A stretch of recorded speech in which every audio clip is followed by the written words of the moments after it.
Ura e madhe e Kukësit e konsideruar si një nga veprat më të rëndësishme infrastrukturore në vend, ka çliruar përfundimisht qarkullimin e mjeteve, duke aksesuar dhe komunitetet përreth.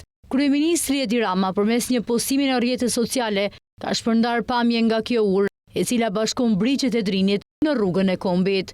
Ura e madhe e Kukësit, mbi lumin Drin, ka një gjatësi totale prej 310 metra, ndërsa harku metalik ka një bazë prej 270 metrash dhe lartësi 56 metra.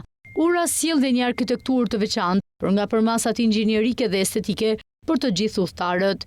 E projektuar nga një arkitekt më të njohur italian, kjo urë jep zgjidhje nyjeve të vjetër lidhse të dy anëve të liçenit me rrugën kombëtare, duke zëvendësuar urën e vjetër ekzistuese dhe lehtësuar ndjeshëm qarkullimin atë zonë. Ura ka 4 kursi, në 2 ka televizjes me ndarës trafiku të ndërmjetëm dhe me kavo qeliku që fiksohet në bazamentin e harkut të urës.